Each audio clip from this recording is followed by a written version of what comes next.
बांग्लादेश में हो रहे हिंसा के बीच मोहम्मद यूनुस ने ली प्रधानमंत्री पद की शपथ। बांग्लादेश की नई सरकार को पीएम मोदी का सीधा संदेश। पीएम मोदी ने ट्वीट कर जो बात कही वो जानना बेहद जरूरी है। बांग्लादेश में अब नोबेल पुरस्कार विजेता डॉक्टर मोहम्मद यूनुस का राज होगा।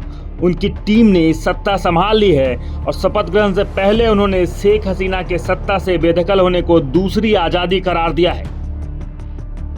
साथ ही प्रदर्शनकारियों को नसीहत भी दी और कहा कि अगर आप देश में शांति चाहते हैं, स्थिरता चाहते हैं, तो अब एक भी गोली नहीं चलनी चाहिए। सरकार लोगों की सुरक्षा सुनिश्चित करेगी।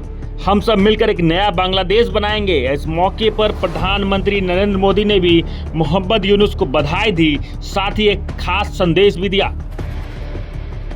प्रधानमंत्री नरेंद्र मोदी ने गुरुवार को नोबेल पुरस्कार विजेता मोहम्मद यूनुस के बांग्लादेश के अंतरिम सरकार के प्रमुख के रूप में शपथ लेने पर बधाई दी। वहीं पीएम मोदी ने बांग्लादेश में जल्द से जल्द सामान्य स्थिति बहाल करने की उम्मीद भी जताई।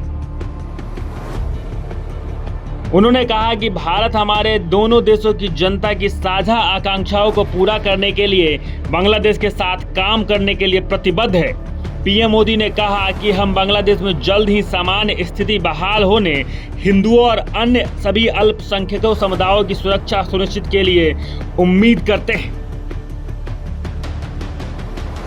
बांग्लादेश में तख्तापलट के बाद वहां रह रहे हिंदुओं पर हिंसा की घटनाएं सामने आ रही है। कई हिंदू मंदिरों, मकानों और व्यापारिक प्रतिष्ठानों में तोड़फोड़, महिलाओं पर हमले तथा हसीना के नेतृत्व वाली अवामी लीग पार्टी से जुड़े कम से कम 2 हिंदू नेताओं की हत्या की खबर भी सामने आई है।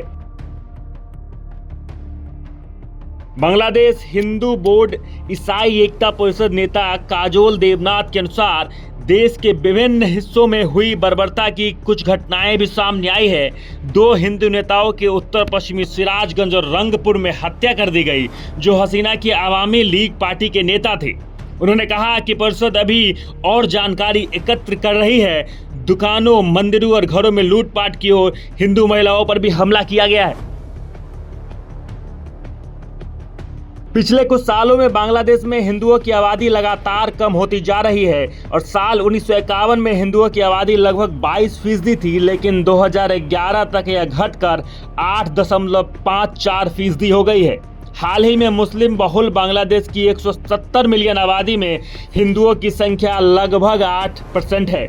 यहाँ पर हिंदू समुदाय आबादी के मामले में दूसरे नंबर पे है।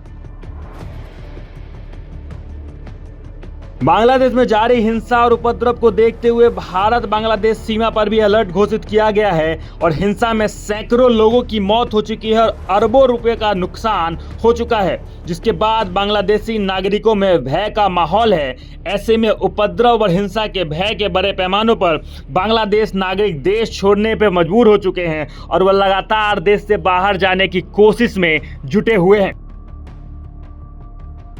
आपको मालूम हो कि नोबेल पुरस्कार विजेता मोहम्मद यूनुस ने बांग्लादेश की अंतरिम सरकार के प्रमुख के रूप में गुरुवार को शपथ ली। 84 वर्षीय यूनुस को राष्ट्रपति मोहम्मद शहाबुद्दीन ने वंग भवन में एक समारोह में पद की शपथ दिलाई। वहीं यूनुस ने शेख हसीना की देश से विदाई को दूसरी आज़ादी बताया। बाकी बांग्लादेश में हुए तख्तापलट को लेकर आप क्या कुछ कहेंगे, कमेंट बॉक्स में जरूर लिखें और देखते रहें सच टॉक न्यूज।